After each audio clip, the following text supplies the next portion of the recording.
whakataki o mea ifkilalo.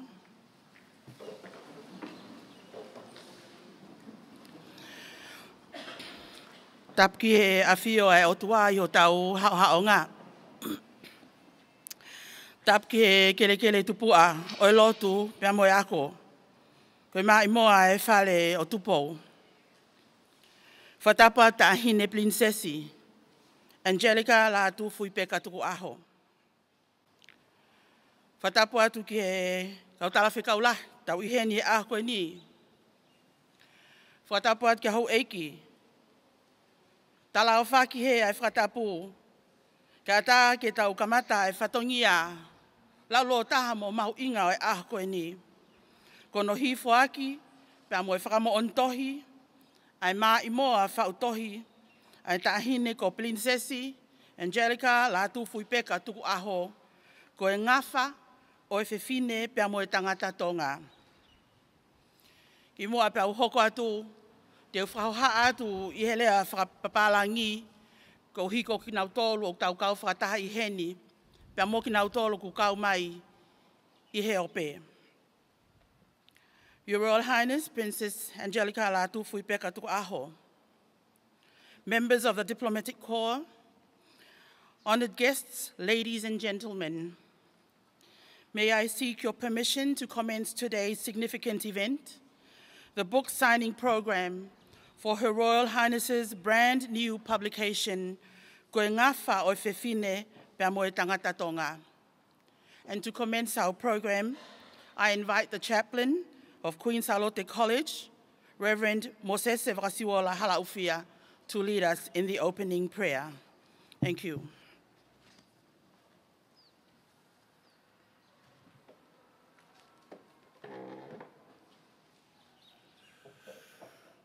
Lima ngea upe mo e fitu ngofulu maa walu e folofolahimi, lima fitu walu, tau hiva he vesi pētaha, mo whamore more o mea bei lalo. Tataki ki tau tolu e he kau i whi. E ai whaka ofa si o ngahi loto a, e ki mohu hoste la a hoku lau maari, mea masani ange whau si o ngahi whare tapu, hori hoku atamai ke maunga no fuai.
Tau lotu, si hoa mo hoste, hono i kai whaka ofa, ho ngahi nofo anga. Monu ia kakoha nofo i he whare o e awhiona. Te nau whai ai pēa e whakamalo ki a te koe. Monu ia kako kau tangata au ki he awhiona e nau whalala. Nau loto aki e ngahi hala, se nau alu he tere atangi o nau ngauhi koe pupunga matawai. He koko e si hova Elohimi koe laa mo whakau. O kufua ki e si hova e keresi mo gloria. E i kai tene mama e iha lelei e taha. Mea teki nau tolu o kulaka hao hawa. Sihova mo hoste, monu ia ka koe tangata, mo fefine, o ku falala ki he awhiona. Whakawhetai ho mauloto mo ho maulau marie, whakakakato e amanaki o e houani, me ahene tahene prinsesi, ke whakaola ai mā i moa kua lawa. Pea ki hene kau taki o ngāhi potu ngāue, o ki hene kau whakafofonga, whakawaha apureanga, o ku i hene kau taki māma, moi hou eiki o i whanua, ke mau whe whakamooni a ki whakataha, he mā i moa kua lawa, koe mā i moa pēna e whakaola e he awhiona meilangi, talu e tanupou e whonuani. Pēna e hange ha seini ta e mamotu talu me he uaki whā, e ne mā i moa ke whakakoloa, koe uhi kono kakai. Whakawhetai, whakawhetai, whakawhetai, ma wausia eni kuonga o ku kei tuu holoaki me he whare o tupou mo he whare o hamo he ofo. Ai mā i moa koia na e whakatoka he awhiona. Pea ku mea i e tahine prinsesi ke whakaola ai mā i moa koia. Kau meilangi e o tua he ngāue kua mau kamatani. Ka ke hifo tāpuaki ke whakakoloa e whare o tupou. Eiki, o angehangahi tau whetukuha koloa. Ke kei tolonga tupu, he koho whinangalo ia. Ke kei whakaola e mama pēko ia. Ko hui ko tonga moho kakai. I e koe nioa au ki ngataanga o e mau mo ui. Ka wā meilangi o ke whakauha mai, pa ke whakakoloa e whiohi angani. Ko e mau lotu ia u whai, i e huafa ho mau eigi o Sisu Kraisi, ka ko koe ho mau whamo ui. Amen.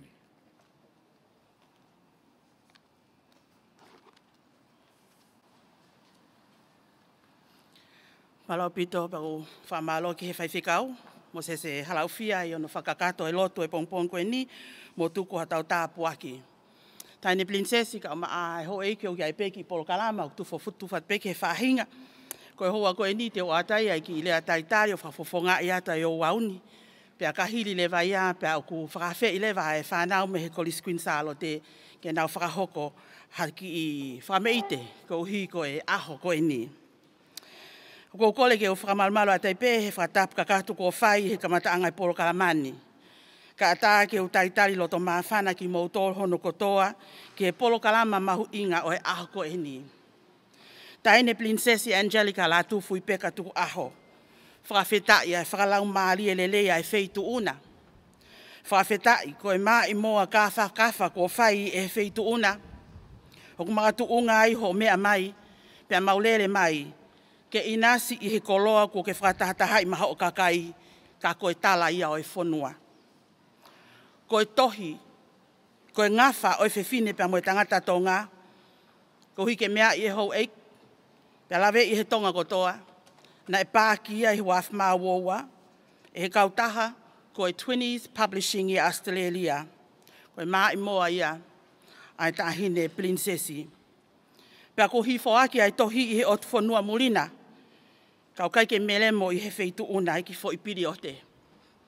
Pea koe ahoni o ke mea mai, ke whoaki whainga maari e maho o kakai ke nau inasi i he koloani. Pea ke whamo oni tohi, ai wheitu una i ho maa i moa. Koe koloa au haha malofia whainga maari e peheni. Pea mau whakatu ameli e mo lau monu i he aho koe ni. Ang mau tari fia mo lele ia e wheitu una ke he apini. Mono kātoa anga mahu ingani.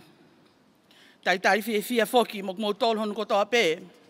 tala whikaulahi Australia, ka maa ni I kotoa peo mo uheni, pia mo mea mai I heo pe, pia mo ele ti o ke polo kalama koeni.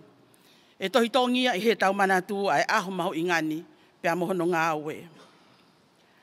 Your Royal Highness, Princess Angelika Lātūfuipeka Tuku'aho, Your Excellency, Ms. Rachel Moore, it is with great pleasure that we welcome Your Royal Highness to this most notable occasion of the book signing of your brand new publication, Ngafa Fefine pea Tangata Tonga, published in 2022 by Twinnies Publishing. For thousands of years, Tonga's priceless cultural heritage has been written in the hearts and minds of generations and manifested in the practice, rituals, customs, and material culture. Today, you have taken this precious knowledge and aptly preserved it in the prevailing information medium of our time and age, written in the pages of books as a manual of our past, our present, and our future.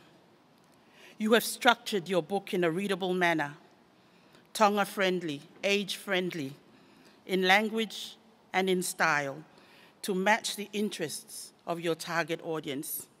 And today, you are here in Tonga to communicate it directly to your people in presentation and in signature. We are here to receive the handiwork of royalty. That's a most undeserving situation for the unassuming Tongan. But we are humbled by your presence. So we welcome you humbly to today's book signing program, Your Royal Highness, and welcome to all guests who are here with us this afternoon. May we be blessed and may we have a most joyous occasion for all. Thank you. And now I would like to invite the students of Queen Salote College, I suppose they are here, to entertain us with an item of a cultural dance. But in the meantime, I think if we can have an item from the band for just a few minutes, and then we will have our first item from the students of Queen Salote College. Thank you.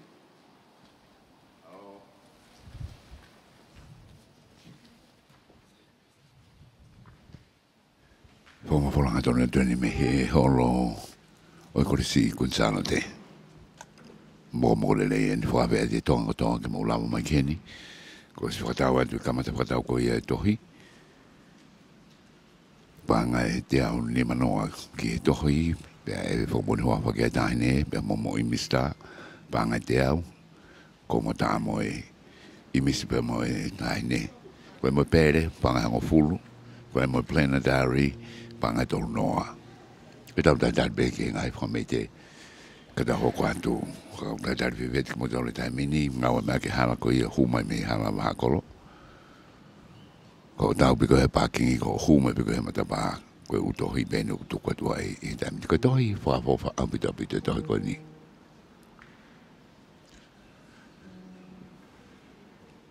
e ko e tau longa ni ko hoko mai na was ma be me to a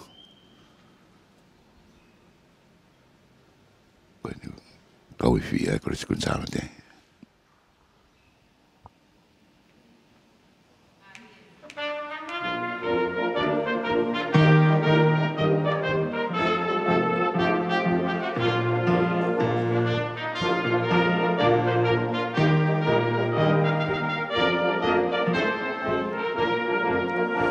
Tudo fai hamalele akua fano mo hetala mahea tani kolo sia e kueta tu I whakarewelewa ko e si uwha kaha konoa ai taulu a tawa ke o ma o wheku miki e api moana ai matakari morinisia mafola he Pacific saute e hana tu matu ne lawi a fe whakaku be ane fe e talau ni so vale ni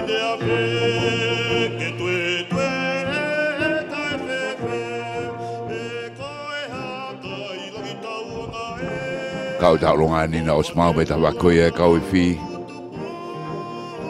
Nau te unga lanpulu pe ko nau tawala loke ha siskaka. Thank you very much. And now we have our students here, and we'd like to move on to their first item, which they have informed me is one of the popular dances, the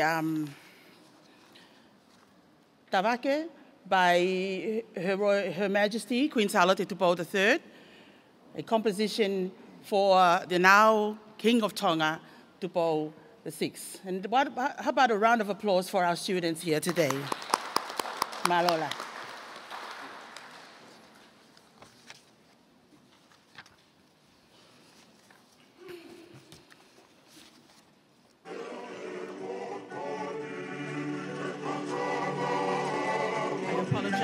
This is Kolofonua in honor of Ulukalala Lavakata. Thank you very much. Kolofonua by Reverend Dr. Ahio in honor of the academic achievements of Ulukalala Lavakata, now the reigning monarch of Tonga, Tupou VI.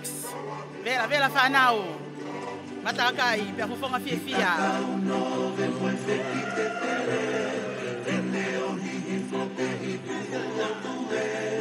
Eko e tangata o e whakatete, asi he ata, asi he kolope, asi he ata, asi he kolope. Isae huela, kapoela, Vela whanau. o pola te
How about a round of applause for our girls here, everyone?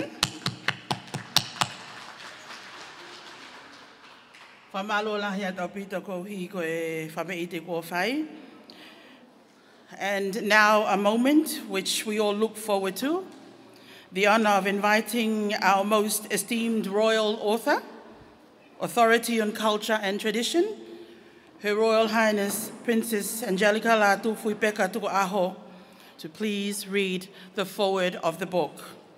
Ko atu heni ai kole tahine princesi, ke angalelei mua ai feitu una, o tō hakoloa maa o kakai, ko o mea mai aki, ai talateu ko ia ai tohi, ko e Ngafa o Fefine pea mo e Tangata Tonga. Katakio pasipasi imai.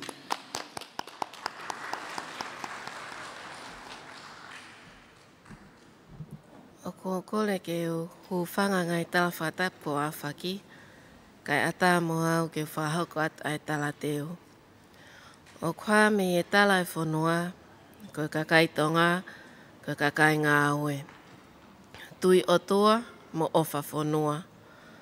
O ia e ngahi urunga ngā whakatonga, ko ngahi mea ke puke o tauhi, pea ia e me ngahi mea ke tukuange, he ngahi o wau tupua o e whanua, neongo kua kamata ke mōre atu e ngahi mea mahu inga, ko e hau ai whakalakalaka.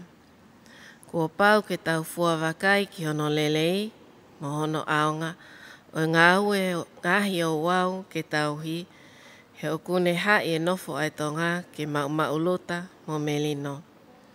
Ko ngahi ahoni, o tau wawe, ke tuku e tau wakai i pe, mo mea whakakuanga mua, pea tauri aki o pehe tō kua, ko kuanga maamaini. Ko mau inga e o au tupua o tonga, ko whaunga ia nofo, he ko koloa ia o e whanua. I honori aki ha ilo me he kuohiri, ko pau ke ia i hano whetongi, pea ka ikai, ko e tau tufitufi holope mo kailu, o hoko ki e whaihala, mo e whai mea ta e uhinga. Ko e mau lahi e hoko, ka whakawaivai ha kautaki, i hono puke ai ilo ki e whaunga o e whanua, pea o hoko ori aki, pea more au pito. O ikai tau mua ngahi whakamatalani, ke whakakakato mo whakaiki, e ngahi tapa kehe ki e ngahi Ngafa o e kakai tonga. Ka au tau mua ke tokoni. I he lawe ki e ngahi tawhaake ke o e ngahi Ngafa ai tangata mo e Fefine tonga. Kono uhinga pe he oku kehe ai ngahi Ngafa ia a hou eiki me he ngahi Ngafa ai kakai. I he tau nofo ki he mo oni mo e totonu e uhinga. E ikai whai ha he ma uhala pe ai noa i ai. Te tau ngawe aki pe, hanga i lea ok mahino, hange koe whaamiri, neongo ok mahino, koe nofo a ka ainga. Ko ngahi o wau a hou eiki, ok ikai whainoa ia, ki whakahaa aki e lahi, ha a te paanga, pe koloa, o hange ko ngahi ahoni. Pea ngalo lewa, ai uhinga totonu, koe ofa, lototo, tauhiwa, mamahi i mea mo e whakaapa. Ok uhinga i ngahi o wau whakatonga mo e taka i whanua mahu. Ko ngahi o wau a ho eiki ok whai ake uhinga. Ko nofo ai whamiri mo nofo ai kāinga. Ko whioko taki whakatoto mo kere ok whai ai e nofo ko waa he ko e tangata. Ko pau ke tau tokanga. Ki ngahi mea, ok tauhi, mo puke, me he ngahi mea fo ou, ok tau ohi mai, ok iai hono uhinga, mo lelei, o ikai hoko ko a whakakawenga, mo ainoa ia. I he tau whenga ke whakatolonga mo whakamo ui, ai loto o e tonga. Ok whaingataa tau te whito ki nofo muri. Ka aku malawa lelei i he whaunga whakapoto mo whaka e ono pōni. Ko e se nisi o mea ke tauhi, whakamo'ui, whakamālohi mo whakatolonga, o i he loto o e Tonga. Ko e tāla ia o e whanua, mo tau tuku whakaholo, o kune lālanga ai anga whakawhanua o Tonga, ko e kakai, mo e whanua, o toinga makehe atu, he potu tahi Salote Pasifiki. Alo pito katake paspasi vai. Whawhita e atahi nei he tō ai koloa, pia kuongo mai ai mau luta mo e mau opo ai nofo. I he maa i mua kafa ko whai e he wheitu una. Ko utui ko e talu e taitari ai kakai pe e whakama opo me i whe ai nofo a kai ngā tuhape ia pa mo e wheitu una. Ke whai mei tau mua. Ai whakamau luta anga e nofo a kai ngā pa mo ho whanua. O tau hoko atu he konga ko e ni ke he whakamo oni tohi. We now move over to the book signing ceremony. And I will be inviting Your Royal Highness to please take your seat at the table for the book signing. And then I will be inviting the guests and people who have bought books to make your way forward to have your book signed if you had paid for the signed copy, or to have a photo with Her Royal Highness if you have just paid for the book. And I will be inviting Her Excellency, Ms. Rachel Moore, to kindly lead the queue. Ho ik mo tau kai ngā whakawhi ia tu ki mua pia whanofo ai tau hoko at ke whakamoon tohi. Ko tau utohi o kuihen, o paanga e te au ni manoa, ka pau te ke totongi ko hi pia whakamoon ia e tahine ki ho tohi. Pia ka ikai o lava pe ke whakatau ho ki tohi, paanga e te au pe ka ikai ke whakahoko ai whakamooni. O ke ta whaaki koe ni ta whaakto matau. Ka ki mu aia whaampe ke mea i he tahon ko toa pe, ko o whakatau tohi e he ahoni. O lau maari e lele e tahene princessi ke whaaki aia e panga he hongo fulu, ko e tokoni ia ki he whakaake ake o ku whai hiri ai pā ai mounga awhi he kai ngā pia moe whonua. Ko e ko kole ke paspasi ia ngā ofa ko ia ku whai. $10 of every purchase of the book will be donated to the volcanic recovery from the volcanic explosion and the tsunami appeal for the families of Tonga, and we are very appreciative of that. And so now, tahine princesi, ko whawhea te wheituna, I ka tā ki o mea mai, ki o mea anga, ko te uteo I he funga Stacey, kai lele ato e tunga mātua, mo whine mātua, o whakatau hanau tohi, pia o atu ki anga lele o whamo o ni tohi mai ai. O ka kua nau totongi o pehe, peka ikai, te nau lele atu pe ke whahoka I mista pia mo e wheitu una. Ko lea peke ka o whanofo, ka taki o whawhea mai e tā whikaulahi, ko hi ke ne fufua whakaawa ai whainga maali e ke whakamo on tohi. Pea koe toi ngā o whakawhea pe, ka o te ke whakatau hao tohi, ko ta whaakoe ni tō matau. O ki ai pe pia mo e toko taha whaita, tene whai ai I mista, o ki he whailonga I pe ki e li a koe ni o ko whailonga ki stika lan pinki. Pe alo tonga ko ia ko kole ki he whaiwhi ai kole Queen Salote, ka maa e ka wifi, ka taki o hai maa ngahi whasi he na ki whakaholo aki ai maa I moa e tahine ko tui koe neki wholo at pe ko ki hanga o ange maa lolo e tahine princesi, ko hi ka e ahatau toi ki whameite.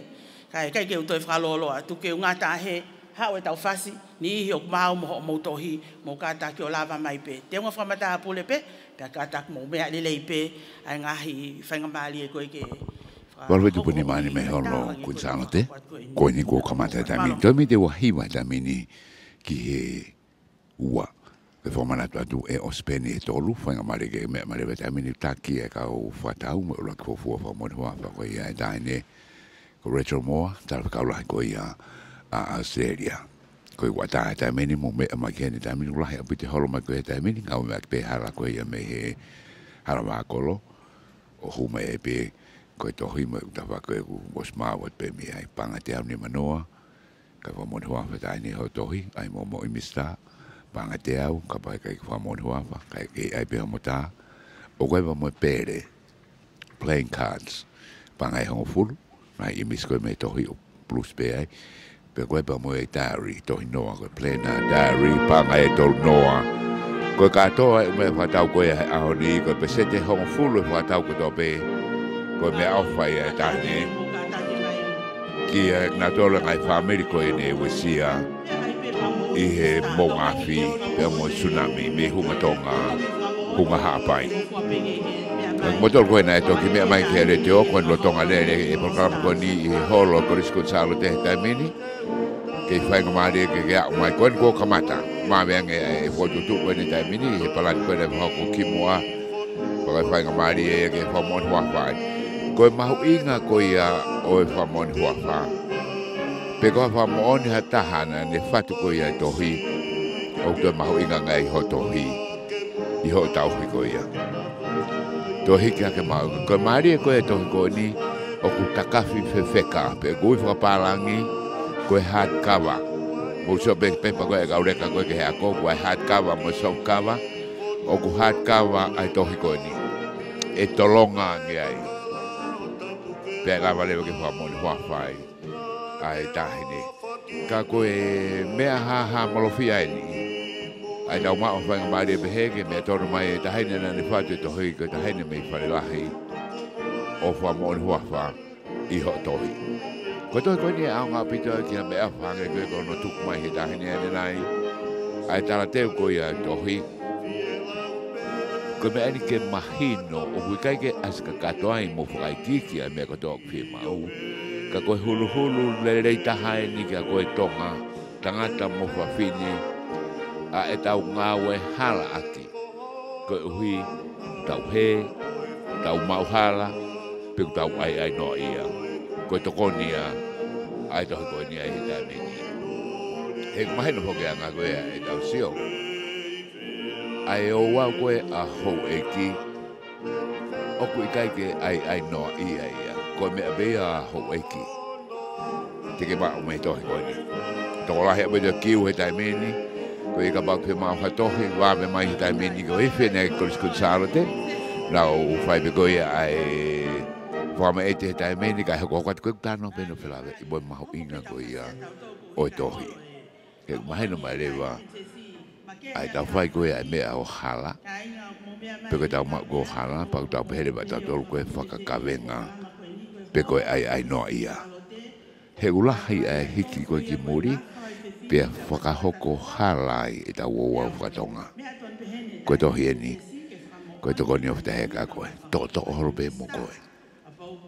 Panga te au, ai hea tohi, te au ni manoa ka whamoni huawha ki ai tahine, ai ho i misi, ka koe nei taimeni mo mea mai koe pe a kau asa pe kona tolu nā tu uhe whaino henu whatau keiko ke whitu uia tohi, koe ia pere, te kei whatau pere, ka mea mai koe kapaki whatau peha pere, pe koe ma planetary, pangi tolu noa, ka koe nei taimeni, lotonga hau koe ni holo koe ia, oi koriskun Salote, mihi taimeni. O sa te whakamei te maari a te wharawa ko ane nai, tu la whare be mana o whaifakau. Mo se sa harawhia. Ka koe kamata ai ono ui pe au koe ke ahoni ka koe no horo mai be. Ai ka wa au koe ki hene taimeni koe ka pau ke kei whakau kau ki ai. Koe taimeni ke mea mai. Mau tatari heni. Mo tol koe mo whia mamata tone heo au koe ni i he Facebook a. Koe YouTube, he pes koe ia.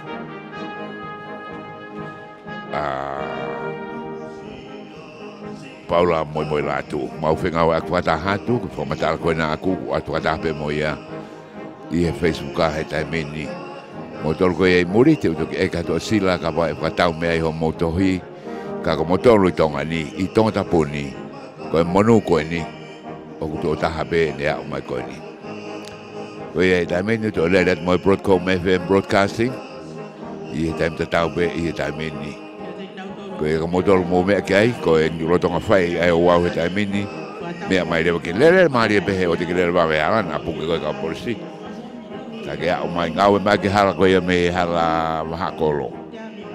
Koe no ulahi au puito e holo mai koe ia e kakai he taimeni. Whainga mai koe, whainga maari e bea e pākingi. Koe holo mai no utolahi au puito he taimeni kakai. Ulahi au puito bea utohi ko smaa wheni. Ka mo wak mai heni. Ke tau Fefine pea pe mo na tol ko igual na uto ko so ta ta mini. Peke ta taria peke hok ko ia. Tam faita professional ben me aseria na mo flau ma be ta ne me aseria ku faita. Ya ulele tok mo live stream ta mini. Pea bebe ke tau le te o warfitu po ni matata ri Fefine te motolu. Ki holo kunsalote, kolisi kunsalote i he hoani. Ko toi poki na liriu ke rea whatonga, pea purus pe e kautaha ko e Twinnies Publishing i se ne Australia. Pea kumo mi flau mai be mo e whai brusti, i tongani.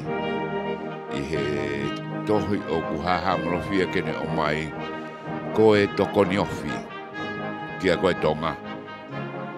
He koe ki i tānoa pēni, e tau kai koe, e tō lahi koe nā tōlu mōri o nau ki ilo vai ua. Pak pehe tā teo koe e tohi, o kai ke tō tōnu e nau hako whatongia o nau he, pe u nau mauhala, pe u nau ai noa ia. Koe tohi e ni, e tō koe nai tuka mōtolu, mō mea mai. Mole pe hangai fu utohi e tahi ni ko se te se hongo folu. Ko ki whainga maali e pe whoke ni ok maa ko hi ke whakakolo ai ki ko ki whanga ki matai kolo ai mai ngā he whamiri o maa i moa whai he ah koe ni. Te mau whoki mo ia o manatu meri e ki ai pia holoi tounga pia tuk whakaholo he ngā he whamiri ai maa i moa e tahine o whai he ah koe ni. Ni iho ko tikeke ke lava mai ke whakatau hotohi. Ata ke o lava mai pe ko le ke ka ui fi. Ha hoko pe ko hi ko mea whakaholo mo ni ka ko ha ko ngai fasi o marie pe fia tahine ko hi ko ne foki mai ke ap ko Crispin Salote o ku tai tali mai ka ui fi mo pule ako amalo at mali ha ke mele ka taki ko nga ke a imista ma tahine alo pito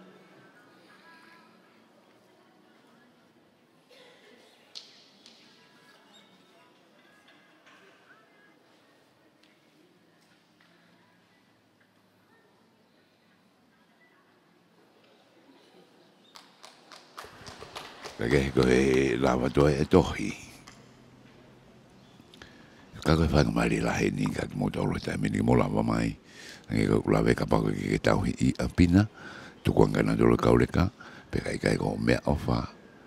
Ko me ofa ni e mau inga e to ta tonga o kui muri. Ko i te na so tonu ki ai nge ko e to ko ni mai ko ai ta te ko ai to hi ke tu ko ma wala mo ai no ia. Kai ke uinga o whai mea ho eki ka ho eki ko e pai lahi ho paanga. Tuku me mea ho eki ka ho eki. Tu ai be lahi ho paanga au. O ku atu ai ururu ko ia I e tohi ko ni. Panga te au ni manoa kai whamoni ai e taine. Ai momo I mista. Panga te au ka pakai ke whima ke whamoni kei lama pe ai mo I mista. Kau te ode pukpa mo pere panga hango fulu. We're playing cards in. Sui people hang at the back there, go play in a diary. But I don't know. Ka koe nuk nau whakahoko ko pe. Koe ni ko tau te tau whimai tau te haka e whaita. Ai hono e mesi. Kai ke heka koe. Wadodo uia I he taimeni.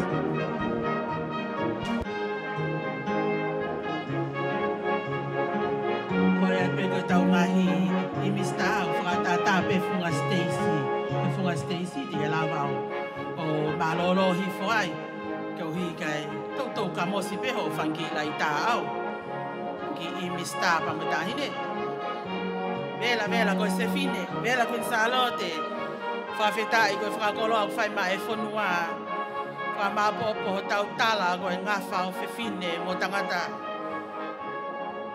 no fo ka inga ko Ngafa o Fefine pe mo Tangata Tonga o tau I he ni ai I o po mea mai ngalo pe pe mo ngalo ea o tau fia o hi ko e whakakolo a koe ko whai ma e hako tupo e whanua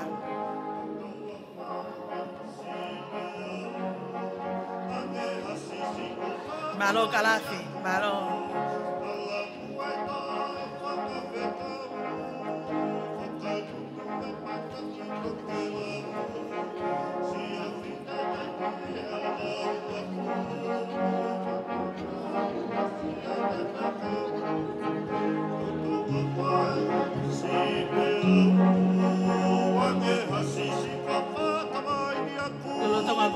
whamoon tohi e taine.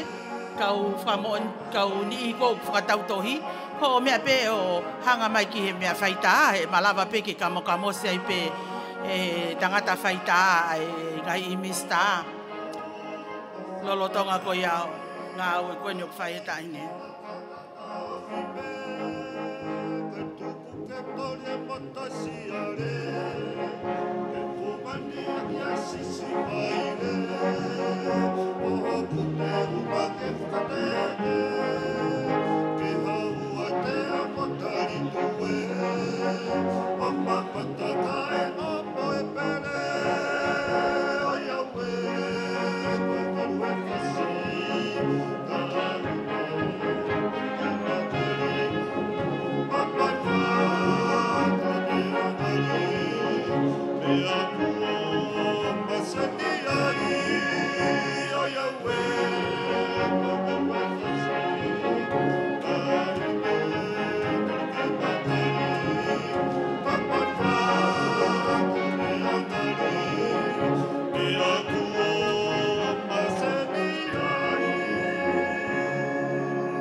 Fale ni dio ke fale tolo ni he matu a tau I whanau mo mea mai ki fale mo tau whanau tau olunga mo mea mai pe ata pe ngai sea ke mo malolo ai pa mo mamata e tau ki ngau e ke nyok whai ni hiko ku mo ko me tu au ku te ke whakatau hau tohi ko ata pe ke mo lava mai ki fale ni lahi pe ai eri a he ni whakafe ki mo tō ke mo lava mai ko hui ke whakakato e ngau e koe ni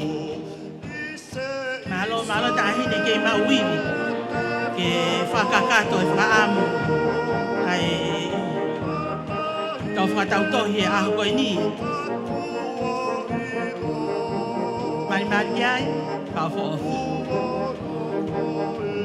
malo pito hoko mai kataki hoko mai pe e iai pe ki whainga maari e te utoki whakahoko atu pe ke tau ki malolo kai hoko mai pe ko o tui pe ko lau maria le pe tahi ne I he ngahi pōpō aki ko mo whaamu ke nau tohi ho mo ngahi tohi katoa tau I whanau mo ni o ke I taitari o lope e whawhale tolo a tāpe ke mo mea mai ko hi ke alofio e katoa ngai ahu koe ni mo no ngahi whatonia mauinga ko kolo a ko hifo aki me loto tatau o kutau lave monua I kainanga e whanua.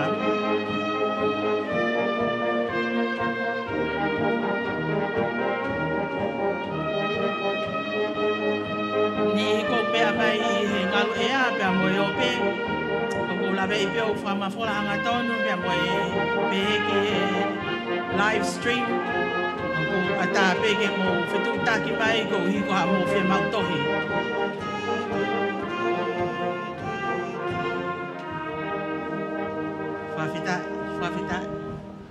Valvitu Poinima, for that had my live stream.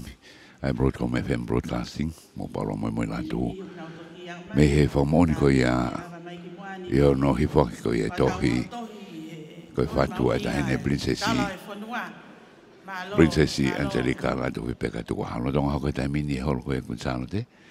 Mo fenga mai mo wa mai ta mini ngata be he tolu.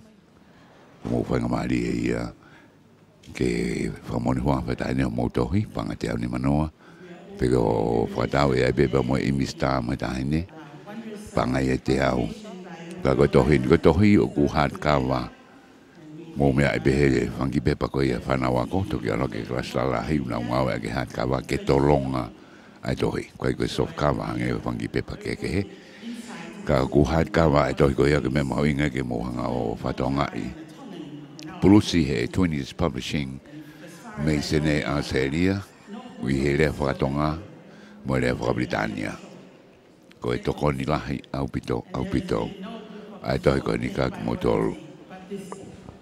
So it is a very unique publication and instruction for the people of Tonga. Kataki o ki takanga ke peke ai ki mista fa Moimoi o ki toto mai pe ko hi ko e taimi pa mono ngai fatongia malo ta hine fa malo ka wifi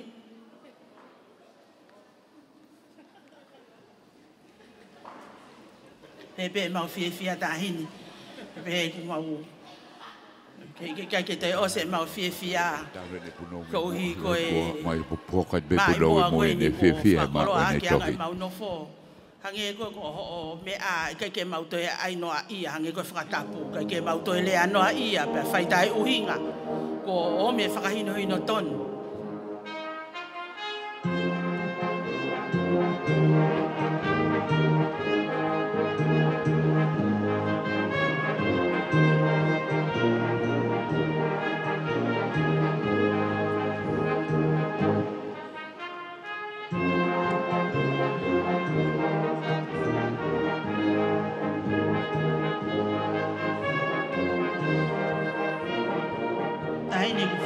Ki motua koe nau ke whamaoni hene tohi, me mao e whakaino hino to tonu ke whae ke ngahi, whai whatongia, ke talo ne palafu ta kai holo.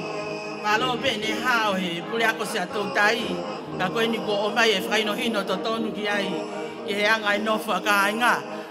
Malo, pota o pito ko tui koe taki mai pe o ki whine motu a melelei, ke o mai ki he ke o mai e tohi whakaino hino ko ia e nofo. Tonu ai e la ka, tonu e site pupe, tonu e Salote.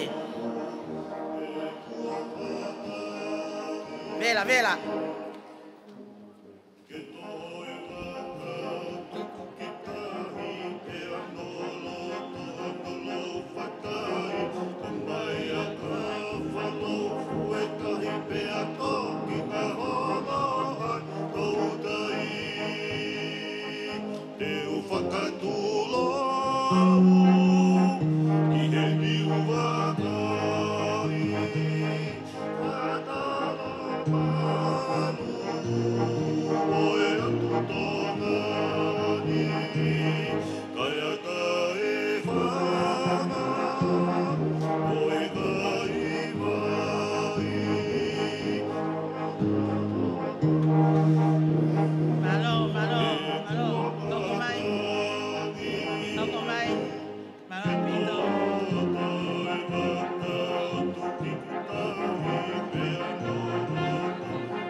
Salote.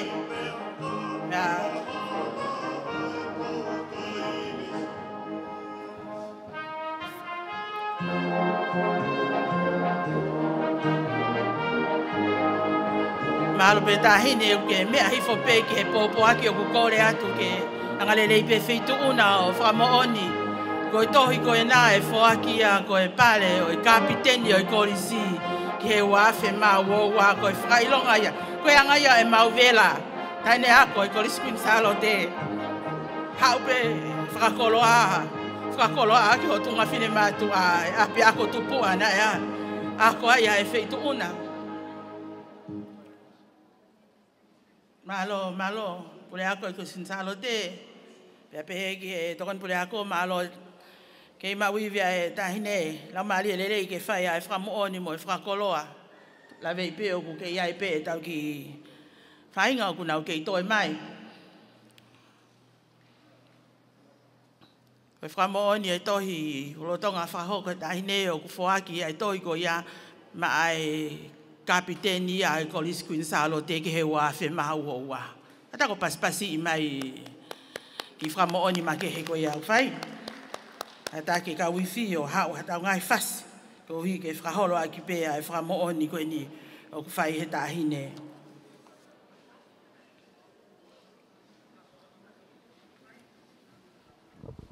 Ke hohet be foki ai wa we ai ani ke holo mai be mo tolo ko gulava mai ko e aho mau inga ni ko koloa mau inga ka mau ha tohi ko mai moa ai dai princesi ko hingo a o tohi ko Ngafa a Fefine pea mo Tangata Tonga ai ko e to ko ia gulave ai ke ngai fatongia o tangata mo Fefine Tonga. Abito en kag motor. Kau fe ko skun Salote, no at benga mai moa. Ka ba ke kau ke mai ba ke mai ngata pe he tolu he ahoni. Ai fanga mai ko ni. Poke pe na to hio tatari ko ia ke fa mo ni mo na tawolonga fe pe me hitapaki. Mau be hok mai whanau wako kuin Salote na ko swetongi ke whai ngai wha meite. Nau tari be meitu o kai whahako be ke porkarama. Wal whitu point lima. My live stream and broadcasting mo Paula Moimoi Latu. Me he holo o koris kuin Salote.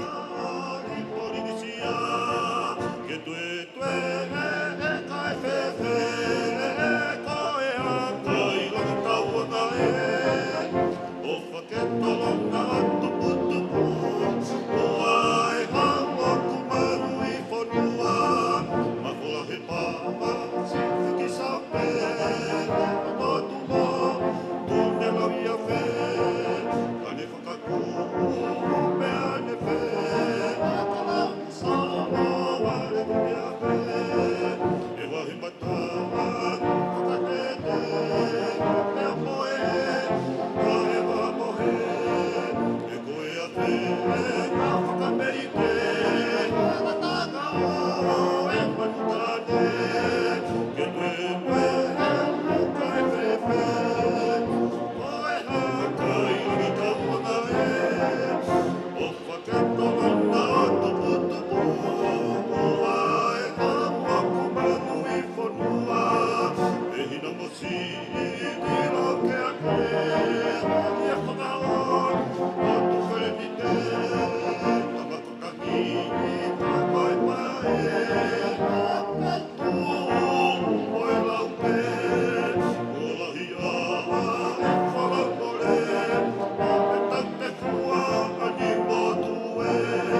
Moimoi ke o amana ke to lai pe he ka o ki kulupu ko ni na ha to lai ta hen fa mole ma fia pe ko o va ma fia ma loto ke ma ha fra kulupu ma lo au pito ki kulupu ko ni au pito mele ka ma amata ko mai amona ta ki ka o halo da ospe ko ni ta pule ko ni ospe mona pe ho ko to ta ko fa mole atu e te tau angi haki break ki malolo ko hi ko fa ngosia au ki kole ke ki malolo e fra montohi ko hi kai hoko mai ki fra me ite ko au osipea Mona Lisa pe hoko mai matapule ta ko e pe tau tukange malolo e fra montohi ta hine ku tuipe ku ngosia kai teu mai e tau olunga ko ia ai ko skin Salote ta ka eva na mo kau tiuta o teu mai le vai tau olunga ko ni hono hoko ko hi ke na lava mai o tali mai pe he ko e osipeki fo I famone ua ko e tau kata ki o whakaatu I mai pe kai ko ha ngawe o whai ngofua kai whai mai ai whame I te tau toki whakaosi I le vai ni I ko ia ko toe ke whakamone. I'll just invite one more person to sign and then we'll give Her Royal Highness a break. And then during that time, we'll have the Queen Salote College students performing for us an item. Yes.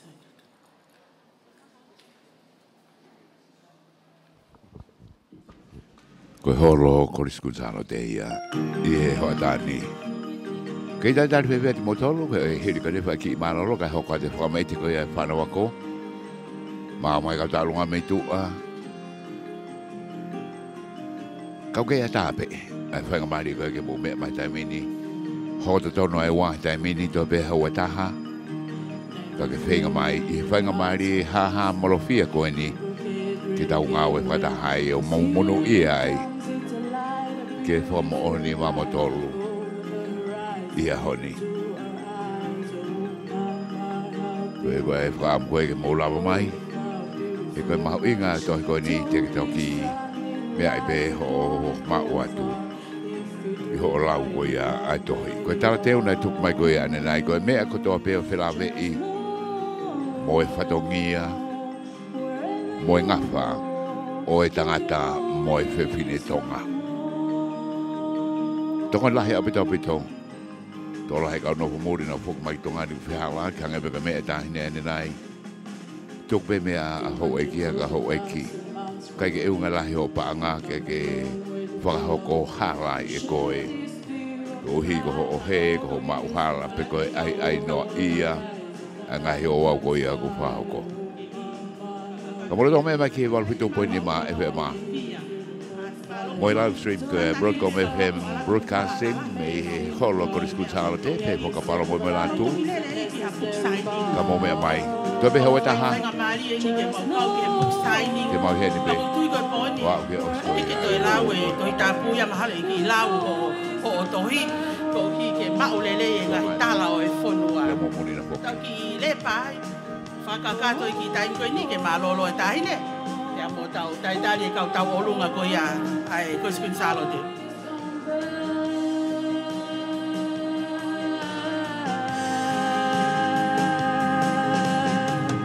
Every road is a slippery slope. There is always a hand that you can hold on to, looking deeper through the telescope, so you can see the true home inside of you.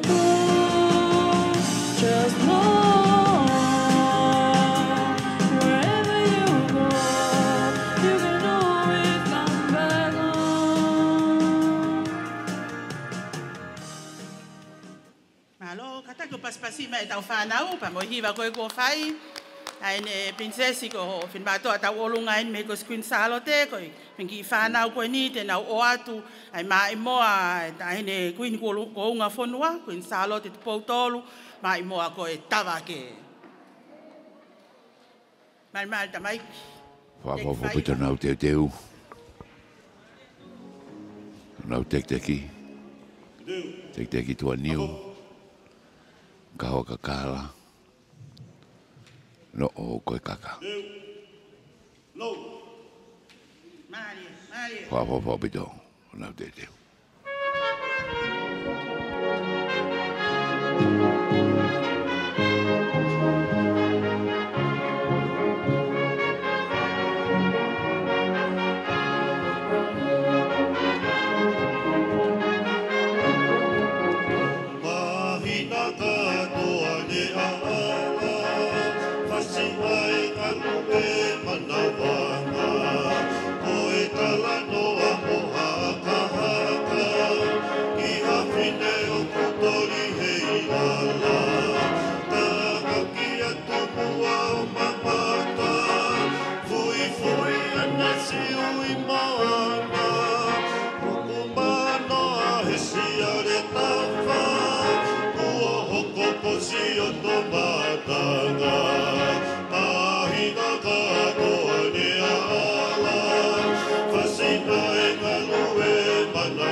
Alo, kata Paspasi mai e tau whanau me kuskin Salote. Ko hi ko e whakakato e tau ki whameite ko iapa ko tui taine ko ma o malolo whiunga. Tau whakakato ai pe ai whamontohi kia te kinau tolu ko tau pena e tike ke whakakato o mo whamontohi. Kata ki o lava mai. I lele ate ki moto a koe ne pai whikau e kuskin Salote ke whamontohi taine whamon hoko mai ai pe ko tui o ku toi si pe tahine. Kia pe ni iho ku nau au tō mui mai, nau lava mai pe, a tā pe.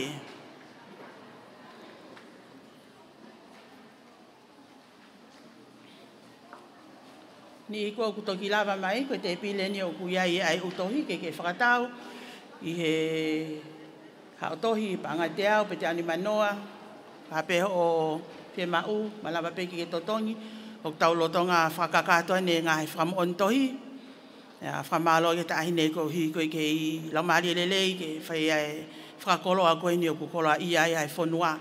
Ko tui o kai ke whaatatari ka u lau ko ngā ko hi ke nau whoki atu o lau e whanki i whale i mo ngahi tapo o omi ko hi ko e nofo a kai ngā pia mo i whanua ka maa e tala tu whakaholo o tau whanua ni. Halo. Kata ki hoko mai pe. Kata ki hoko mai.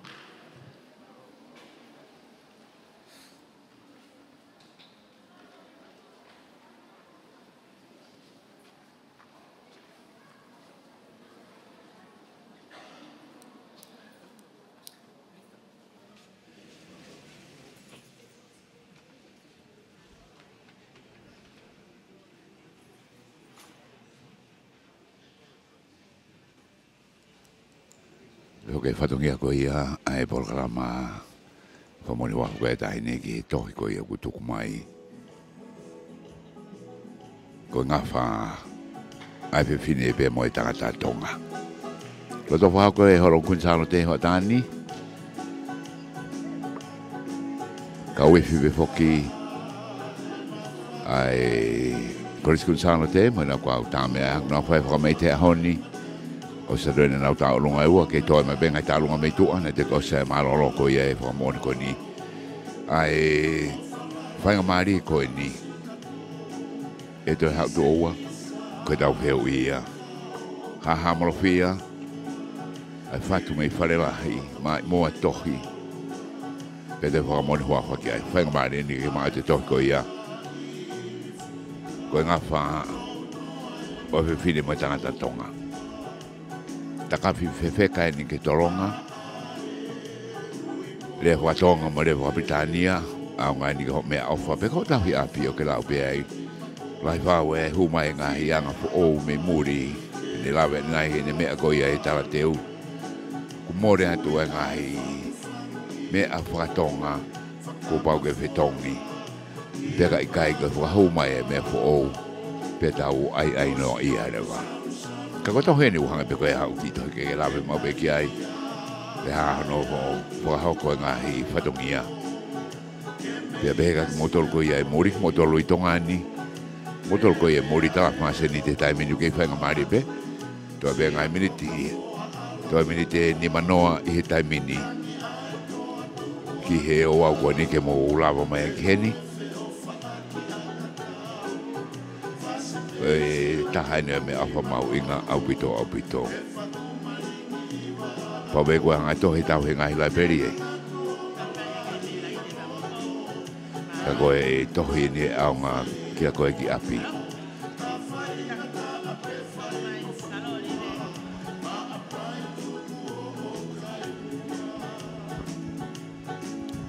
ke ho hoko be na tol ko ye ke la mai to hi ke horo me be mo na tolu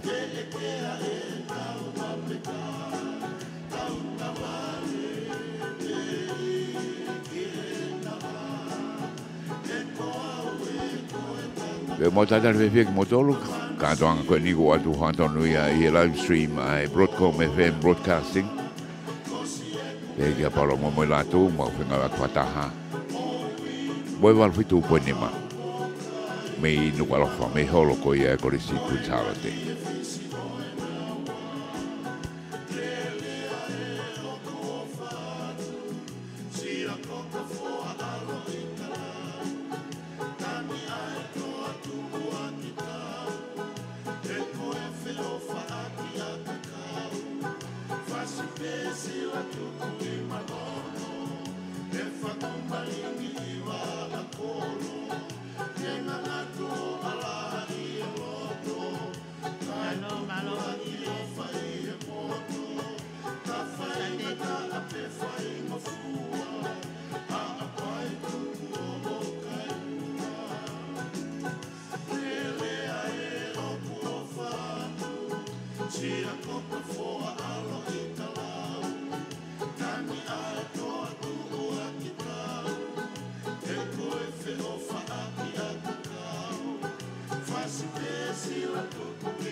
Tangata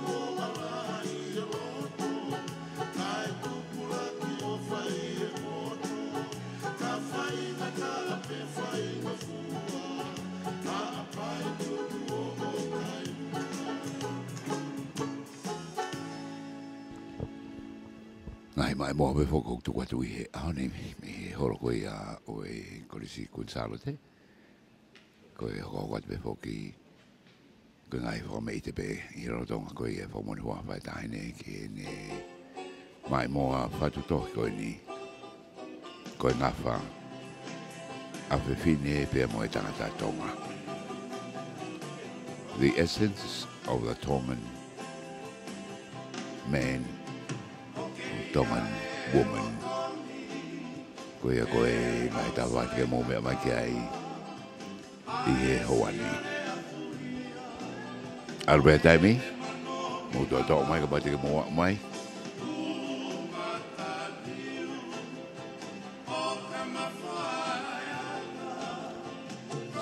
O stafani me heua, koe tolu, ko ngatai ai whamori hoa whako ni. Te au ne manoa, kai whamori hoa whai taine, mo i mista, te au, mo a toto hoi mo i mista, toi mo pere pangango fulu, pere pere no kuia pe koe Ngafa koe a Fefine pea mo i Tangata Tonga, pe koe pea mo i plena dari, pe koe tohi noa, pangai tolu noa. Pe se te hongo fulu, o ngai tohi koe o kwata watu, kua ki hai tane a princesi ki ngahi tokoni koe ki a nau tolu na e wesia, e mofu ke pe mo e tsunami, me hunga tonga, hunga hapai.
O se mite ta fitu me heua.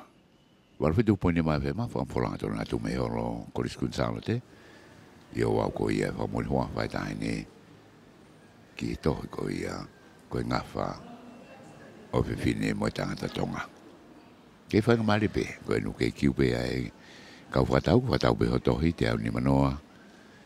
Fa mo hoa vai tai ne. Pe ai mo i mista panga te au. E kai ki whakamone tahi ne ka e ai homo i mista mo tohi koia. Pese te hong fulu me o whakatau. Toko ni a kia nau toru ne wesia. E mo huike mo i tsunami me hunga tonga hunga hapai. Kau tatar whiwhet ki mo toru mo i heni ki mo mea mai. Kei whainga maari api tupe ai taimini.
peni ki tau ki whai tō tōru koe ni, ma malo tahe ni o ke ki taki. Whai e whakapolo a koe ni ka lau no au whai a te mātua mo whi mātua. E mau mana tua pia tau hi koe kolo ai whamiri ai whamontohi ai whai tū nau whai mai moa whautohi. Ku whatau tālu pia iloa he ah koe ni koe Ngafa e Fefine pea mo Tangata Tonga. Kahiri pe koe ni pia e hoko mai e ki kau whamoa ni koe ni. Pea ku whahoko mai e kau kotutu polo kalama. Lawe i pio kia e whainga ne i kai ke totongi ki nautoria ke whamoa ni kau kapau ko ke whaamu ke lava mai pe mho tohi o whai au ki i mista pa mo tahine. Kahiri pe tō tōru koe ni pia mo hoko mai ai pe ai. Pea kahiri le vai apa tu hoko le vai e tau ani i koe ni o ku tau olunga koe ni me ko spin Salote. Koe ni ku kakato o whamoa ni Tapule.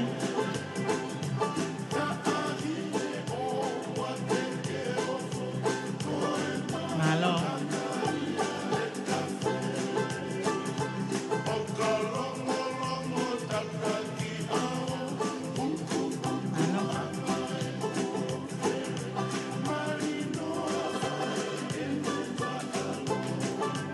Tapi kau pamuan toh ye uang.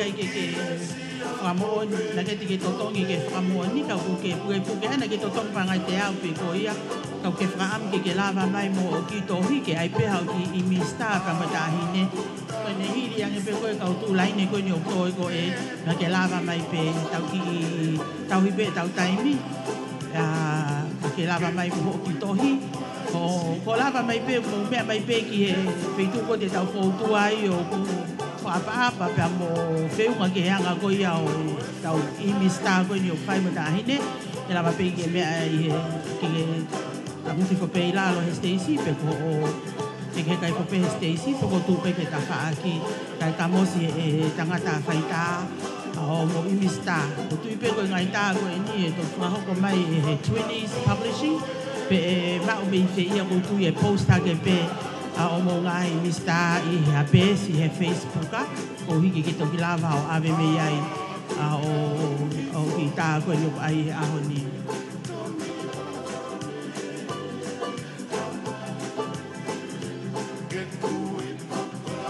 Nau tōna i toki lava tō mui mai whamaloa te he whakatau koe o mō whai koe pāngai hongo fulu i he pānga koe ana ke hanga o totongi i he aho ni o uto oia koe tokoni ki he whakakea ke koia i he pā ai mo ngā whipa mo tsunami koe lau malelele ia e tāhine ke wahe atu ai paanga o kumau me he ne mai moa whautohi ko e ni e tokoni he kakai o e whanua.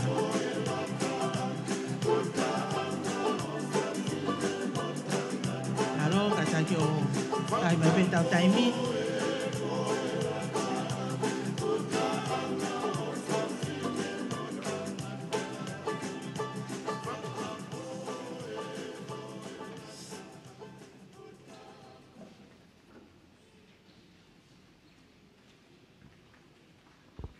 Ke ho te beha i tau programa mi he holo koriskun Salote ki whamoni wafu koe tahine ki tohi koe Ngafa o Fefine mo e Tangata Tonga.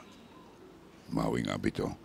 Ini tu koe ta mini po wai be tu toni ke fe un be pe fa ki break ai ka ho mai formate fa no ango. Pe mo malo foki a dainek ka ko bu tau ke hene be albe tau dai mi dai mini. O si wani ma me he wa dai mini to mini te tol ni ma. Fa nga mari ke ya mai ki heni. Wa fitu po ni ma fa ta mo live stream broadcasting pe mo Paula Moimoi Latu.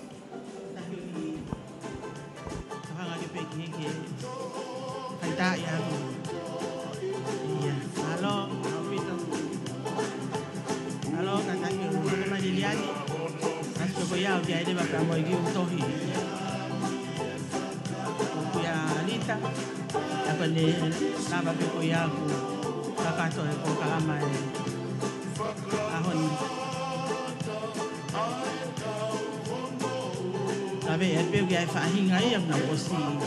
Sang pe na tolo, lau tohi le bapa tai meni. Tu ko e fa kolo a fai tai meni, lau I fope, la be I fope, te motoro mo me mai ngalo e a tau fifia ko foto nga to ko ni. Ko ki hele a fa papalangi pe mo ele a fa tonga. Ke ele papa mo ngahi fa tata I he tohi ke tokoni ke he fa hino ko ia fai.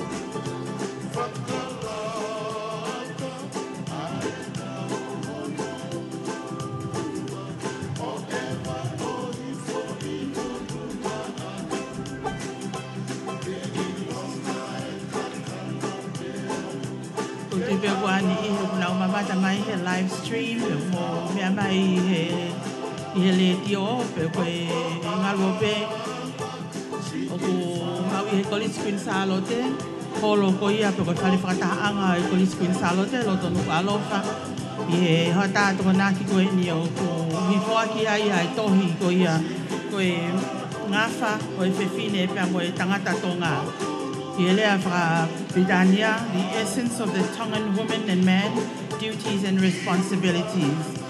Pau ku pa ki to ko ia e Twinnies publishing ai au ku na whakakato no warea I no pa ki to ko ni ia I pe mo ngahi whakaino hino ke anga o e no fo ko Ngafa o Fefine Tonga ma ai whaino hino ki he no fo ai family pe ko no whakainga I he o wa o e whai aho ko e lotu I o e whai aho ko e whatongia e whangafae, ta whaake ai tamai, e mau mea toko ni, ko e hili whake mata I tohi, ko e katoanga Māori, ko e kau family, ko e ewa, ko e aa, ko e whai tohi, te motolo o mo mea mai o te ke mo mamata I he tohi ni, ko e koroa mo oni a te tau tolu, hange koe a ko mo mea I, hau eiki pe alawe I he tonga honu ko toa pe, ko tau tala o tau tolu na e tala.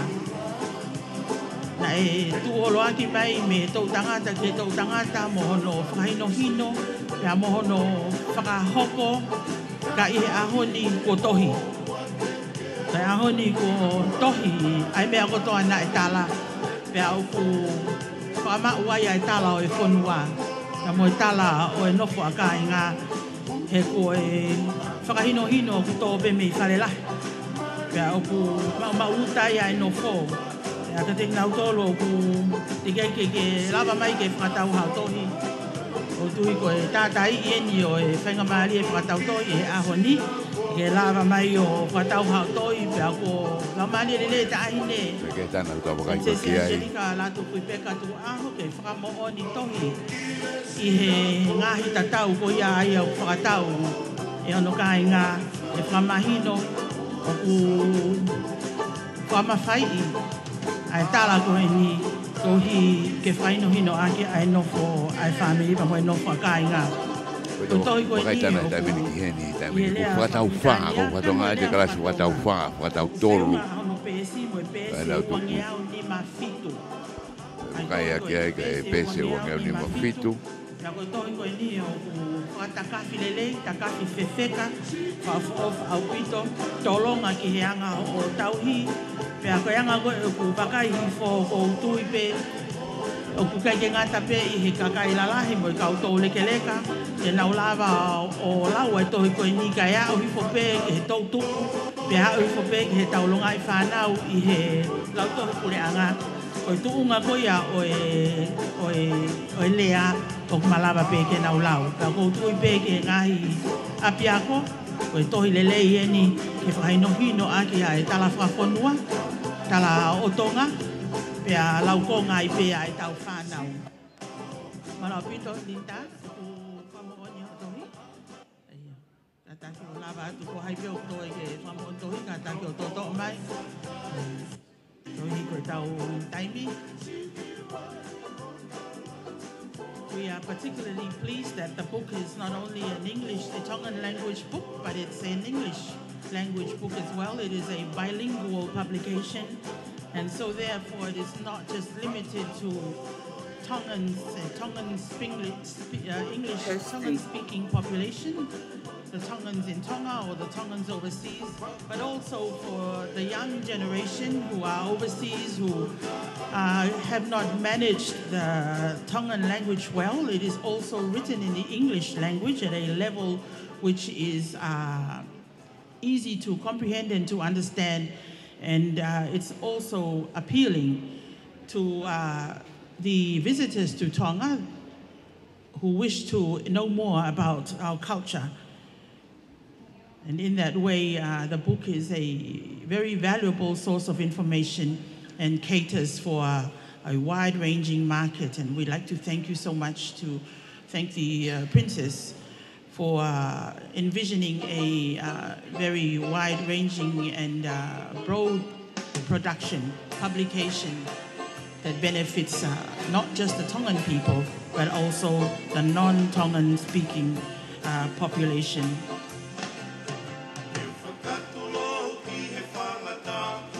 O tui koe ni ko mea mai e le tiope ko interneti ko i kau ia kau whaiako e tala whafonua o kuha pe ai pia moe ngahi lea ki he tui no pele pia moe kakai hau eki pia toi ha pe ai pia moe no lea whapapalangi ko e ngahi whakama opo ni na tau whanongo tala noa pepe te tau kehe ai e tau mau. Ka koe ahoni ko tau tala o tau toloen. Ko tala ini o e whonua. Ko tala ini o ku malu ai a e whonua. Ko tala malu weni o e whonua. Ko tau tātai i pe, ni koe lau koe ne whamole mole pe tāhini. Koe ne aluko ke ose ala ine koe asi mai e. Ka koe anga ia e tau tolu tonga pe.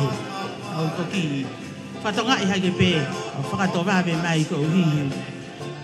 Oku alu he ngaru e ao, hui heni. Taine princess simpa ko hai hai toi nofo. Ko whakatoa mai ke kau he monu. Ia, ko honga ka mautolo. Honga au pito ke te mautolo e mau lawe monu. I ho whakakoloa u whai.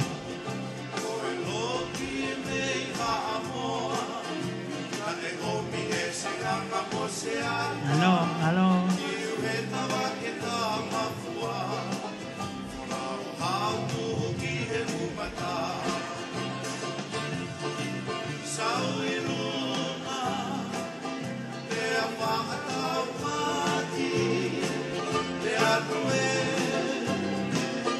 Kau ki he mahala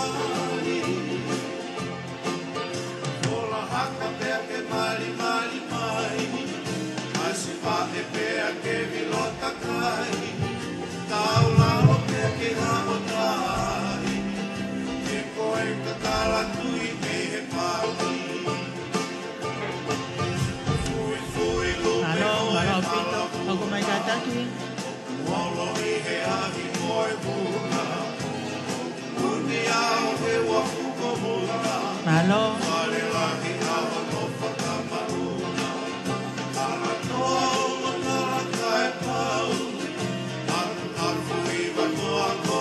Tui koe tohi koe ni koe kai anga ia ngahi tālanga kau maai ngahi whina si aki he mamakawa kau maai anga e nofo e family e whiawhi kau maai ako i loki ako e tau tālanga e mo tau tala noa ia e ngahi whama opo koe ni o whai wakai hifo ki he ki ngahi pēsi o e ngahi lea ki he tu i ho e ki mo e kakai Whakahifo ki ai ngahi pēsi ki he ngahi urungaanga whakatonga lelei. Ia i e ngahi whakamatala ki he talatala i whale. Ia e ngahi whakatata heni o e tangata mali, Fefine mali ka maa e tu wala. E ki hai o ki tā o wala. Ko e whakahingoa, ko e pai. Ka malata ahine. Ko e vei fua. Pea upeke ngahi o wau whakalotu ko e baptaiso ko lalanga ki he urunganga whakafonua ai ngahi o wau mo e tau tui whakalotu pea o kuto e mau luta ange pea whena pasi ange aho tau urunganga ka mo e konga e mama ko hake mai ai e lotu amalo atu ko hi ko e lalanga mo e whiunu ko e ko whai I he whakawhena pasi lelei ai tui whakalotu pia muho tau ngahi urunganga whakafonua o tui ko e mau anga tala lelei e ngahi whainohino I he ngahi o wau whakalotu whanau he nau ngahi whekumi mo ngahi whakatotolo ku whai pe he ki he whainohino ku whai he tamai ka maa e whae ki he whanau e ngahi whainohino lelei eni o ku whai ai ho tau whama opo I he anga o e nofo. Ai kolo, nofo ai whanua pa mo e nofo a kāinga.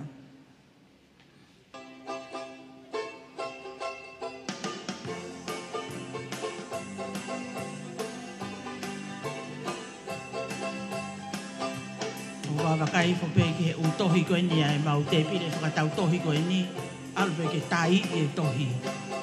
E osi pe utohi I he whakatau tohi koe ai aho koe ni. Tui e wawen beta hini ha toi kore ke toi pāki pe.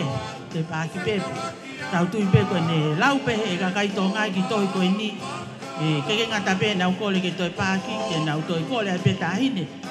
Toi tohi pe mua mhomo li me ua. Koe anga e tau mea. Mea mai pe me tau mua. Mau whakatonu atu pe koe tala ia. Kai toi ala whakawhekiki I ha taha koe me tonu mo o ni ia. Na koe mea ia o tau māua ia.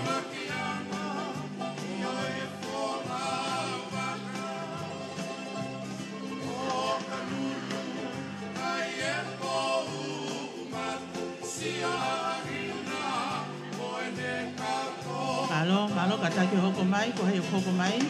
Kataki. Malo siausi.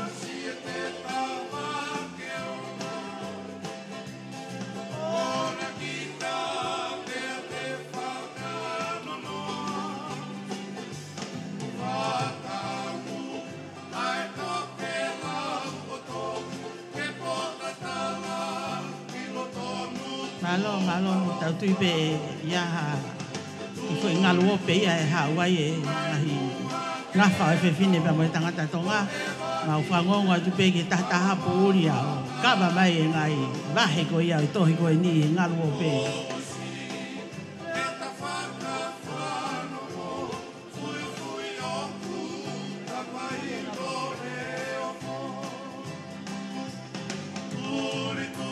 Malo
Pamalo, Matapito.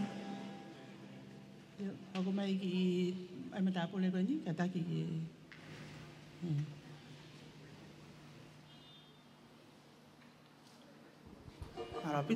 Wal fitu puini ma mo ki mo tolu. Albe tau taimi to mi tawalo tamini ki he tolu. Tau mai e tolahi fotau to he fa to he tolu. To he o te ni manoa ki he tohi. Ko mo hoa fai e tahine. Momo i mista. Ko te au.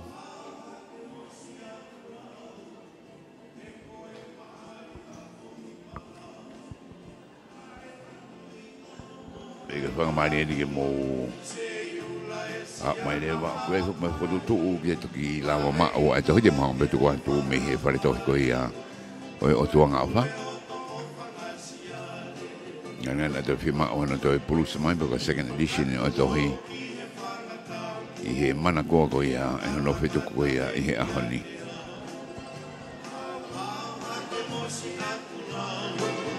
He koe maari a fōhi malau A e tano i ka homo mai lahi Ata ko so kangan pe ye de. Ah, ni pe. Ko ya. Ai ma hanga le ke me afeita. Ai malo pa osi. Yo. Kakeha hopo hake ai mahina Fotu mai e kakala i loa Ko ya ta hati no to ki. Malo. Kako hai tu te malea Koe loki mei haamoa Na e homi e se anga mo se ata Ki uhe tawa ke tā mafua Funao hau tuhu ki he umata Sau i luna Te a whakatau pati Te anu e Kau ki he mahalari Ola haka pea ke mari mari mai Asi whate pea ke vilota kai Tau lao ke hao tai Ke koe kakala tui me he paui Fui fui lupe oe halavuna Holo i he ahi moe huna Uni au he wafuko huna Wale lahi awa no whakamauna Kala toa kala kai pau Aku aku iwa toa koma aku Toa mata waka oe halau aku Una kita polau ai lau manu Fui fui lupe oe halavuna Oku olo i he ahi oe puna Oku kuni au he wafuko huna Wale lahi aho no whakamauna Toa matala kai pau Aku aku iwa toa koma aku Toa mata waka oe halau aku Na kita polau ai lau manu Sau i luna Te a whakatau pati Te aku e Malo frafitai. Frafitai. Ola haka pea ke mari Au fra fe ko ko le atu ke tau. Pasi e ta hine. Ye. Na we la hi ko sai frafitai. Kafe ta hine ke me atono me anga ta ke kafe au ke me ate ta hine i ku na nga we la hi a kon. Ya ko tau kau fai ba ka ta ke o te mai. Hoko mai le vai tau fai ba fra o si. Amala ta hine. O mau kolo a ia. Amore atu ka pau ko kai te ke o ke ongo sia o tau kupu he tohi e ngahi palakala fika ko e anga ia e mau fia. Tale mau tupu ko toki ma wena ki tohi pehe o ne anga tohi frai no hino ka te mau tolo mau tala fafeta. Malo. Kau fai va me ko Queen Salote Pea mo e tae ngai whai watu pua, mea e pe ia he wheitu una. Koe langa e masila, kata ki o pasipasi mai tau whanau. Hoko kat benga hi fomete. Whanau a koeni. Te ai tō honfu ke heni.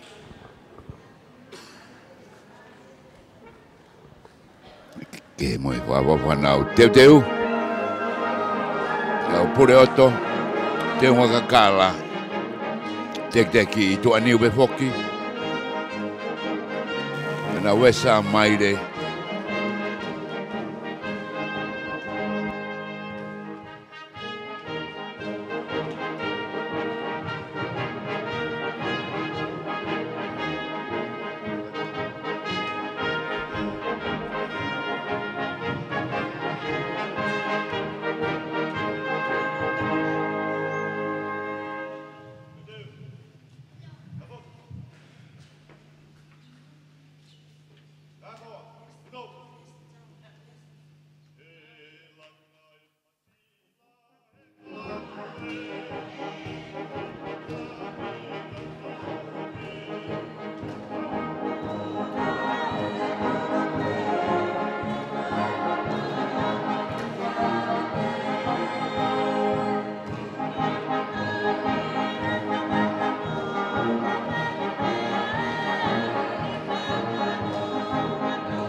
Teuteu puno. Teuteu tafok. Teuteu whanongat ki toa. Malo awhita. Malo awhita ki he whanau, kau whai ako, kau maapule ako, teuteu ko whai i he ahon. I e whangamali e koe ni, Tiny Princess, whakawhi ia i hao ki whinmotu ako e pūle ko ia o e Twinnies Publishing, ko ana tui o nuku, kene whai ai lea whamalo, whamaupo ai ngau e o whai e koe ni, nge peo ke mea iu kai ke lava mai o whinmotu ako, hui koe ngahi uhinga whakai whefolau aki, ka opune i heni pe i he whetutaki whaka interneti, i he Zoom, ko hi kene omi ai lea whamalo me i sene Australia. Thank you, Anna. I he whetutaki whaka interneti, i he Zoom, ko hi kene omi ai lea whamalo me i sene Australia. Thank you, Anna. Malo au pito.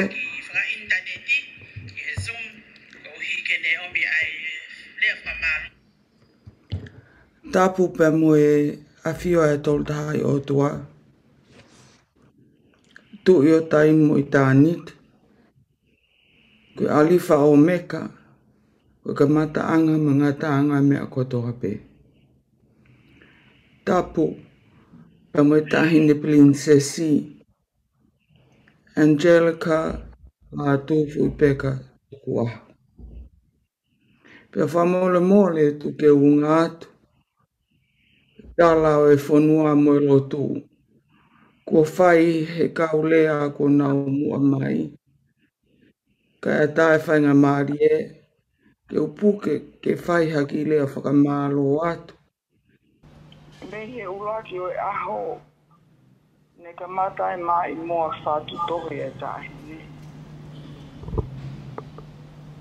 Nei kai masiva whakatamaki. He nae malu aki mai hangahi aho. Mua mai e kōpiti. Mui mai ki ai.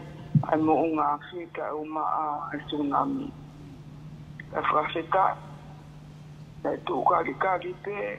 Ai ngā ue kahine princesi. Ilo whakapapau, hani on wau maari e, ne ongo ka maru aki mai a ao. E i kai whai ha whakatua tamaki. E koe ni whai pe. Whai pe pia tō. Koe koto taha puhaki. Ta ko hono aho e. Ne ongo nei whakakata ngā ue tuku atu e whanua mulini. Ka nei o pepela o mari e tahi ne te he ange mai a aho e rawe mai. E au taki tonu atu e mai mua ola. Whautohi ki Tonga. Pea koe aho ni tau mata mea tau wheiva. Whakaukau a tau kua he tangata. Ka kohono whakatu uta mohono whakakakato. Koe me, koe kele, ai tai hamai. Ora whetai ti hopa e mau koroa. Koe waki au whakamaru. Whamalo atu ke kolisi kuin Salote. Ke pule a koka e umahano tokoni. I utalai. Ka umaha e whanau a koro Tonga. Yo mo tari ai whakatangi nei whai atu. Ia mo tu mai ki whakakato tau whatungia. Ko hai hano te tae pata. Ni mai mo lava. Me e kau tahine princess ko Angelika Lātūfuipeka Tuku'aho. Ni mai mo atohi ko tuku atu. Pamole tahine tuke whai ata ki manatu tu ako en. E mahino pe e whai e katoanga whamontohi ko lisi te awake manatu. Ke taimi na whoke tuai o whakahua ke a kori Fefine. Pea nai whaingata i kai whenā pasi e whaunga nai ohi a ki au i e whanua mbulini. Pea mo e toka te line ko ia nai si whainga e tai ngahi leo o e kauti uta. Na nau tō kakawa e whainga ke whanu whakato no te uki. Pea nā kuhola me ko lisi tō lahi. Pea lele angata lewa kumi mai au whafoki mai ko lisi. Pea manatu me rie ke ngai aho ko ia. Koe kele ko lisi ne whatu wai. Mo nā moa ai ku ofa utua. Pama kutau i rotua. Pako wha maro atu. E si kau whini mātu. Whai whatomia. Whai ki a pelenga e kolisi. Ko mou kei kokotaki. Ai Ngafa e te sine. O kutala noa kia e mai mo whautohi kahine. Koe tamatu e whae mo whai whakaaho i hako Fefine tupu e whanua whakaaho. Pea koe ma whai whatongia. Atu ke tau tahine princesi. Koe whakaroto lahi e ke whanau rotonga. Koe hako tupu tonu ki mautolu. Koe mo ui ki mautolu ne la langa. Ni kele ko vitiko kuin Salote. Pawhita e makoro. Pamalo ki e si o tali e kore o e whakatangi ne whai atu.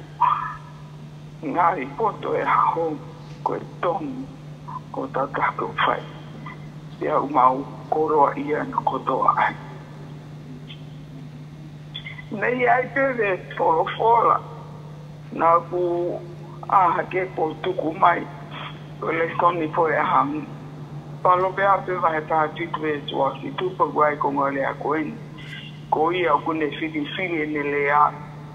Ko ia ku poto poto i. Ko ia ku ne whiri ne lea. Ko ia ku poto poto i. Pea maari e ia i he ponga whaututu a tonai ka e ku ke he pe e ne whaututu he tatai. Pea ta mai e tangata no kotoa. E koe fo ilea poto poto i, o no fo i ai e mai mo whautohi e tahine. Koe manatu me lie ke tō kakawhana e whahe loa ki whaa. Ai ane whakaamu ke ua auha no kakai koe masiva i lo.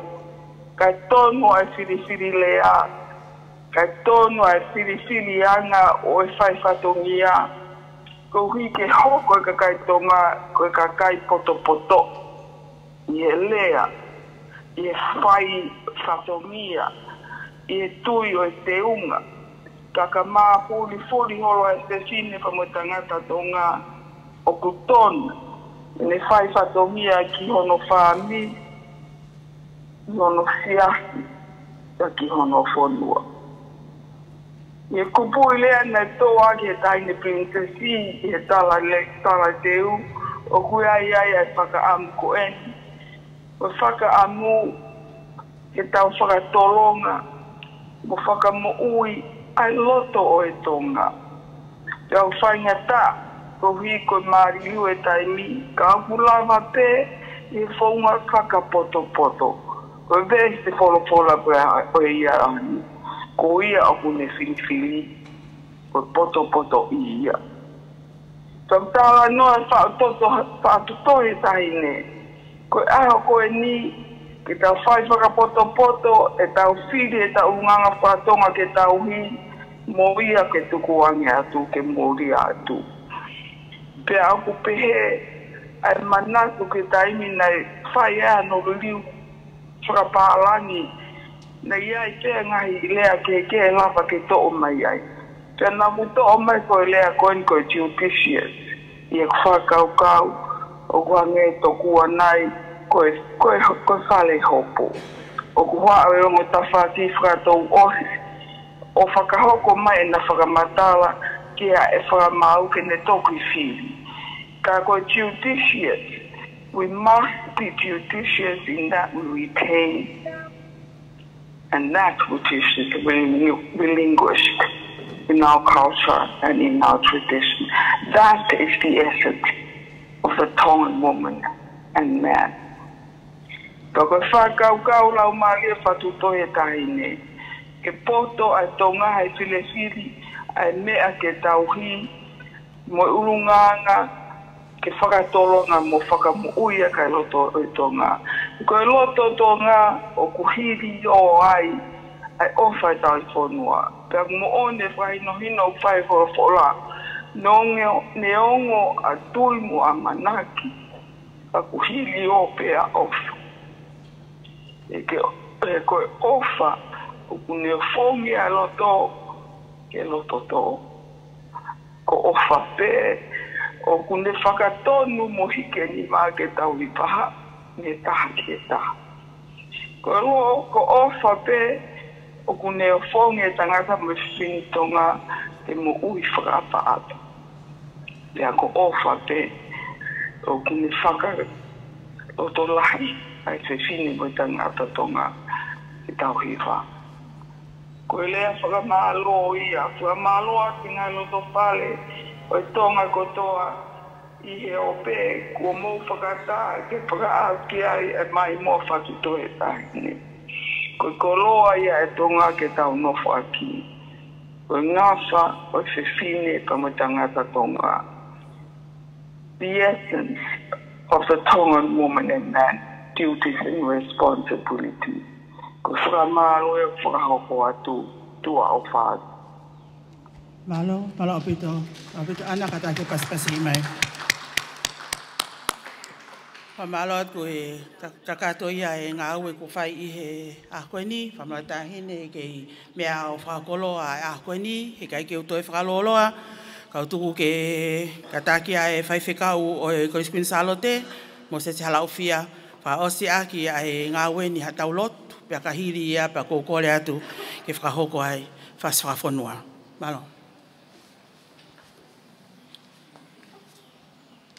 Whamore more ka mou mea hake ke tau whaosi ai whewhangani. Tau hiwa tua taha pē i he himi koe ni. Kore ke kau i whi, ke te taki ki tau tolu, tau kau ke whakamalo ia, ai ta mai alo lau maari e. Kau e kakai o langi nā, kau mo māman furi pē.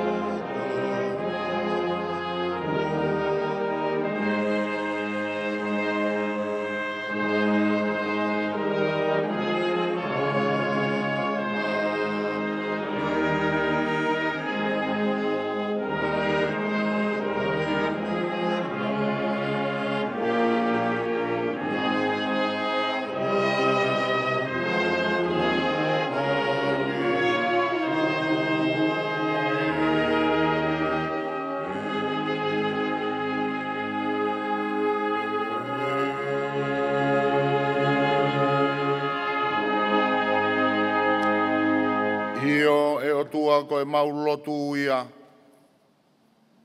he whakaikuna e whatongia o e ahoni.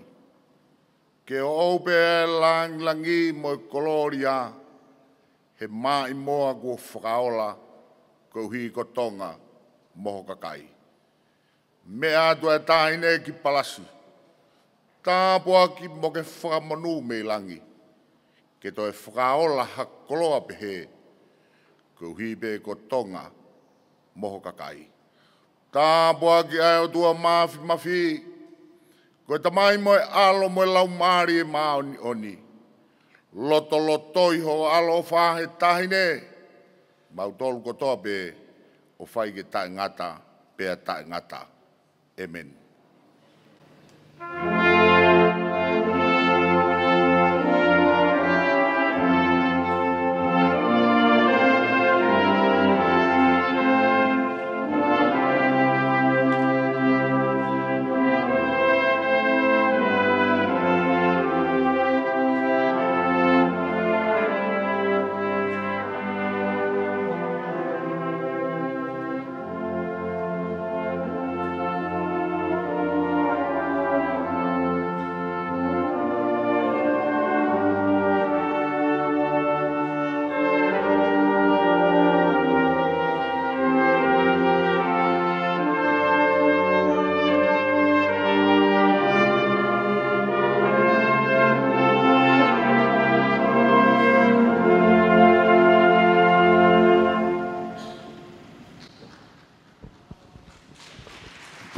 Kagato ia e tau programa ko ia ki he ahoni me he holo korisi kun Salote kono wala ko ebe kono hifoaki ai mai mo tohi ko Ngafa e Fefine pea mo e Tangata Tonga ko mai moa a princesi Angelika Lātūfuipeka Tuku'aho ko ne lava kakatoani ko tawanga ne mo me mai i he live stream pia mo le tio.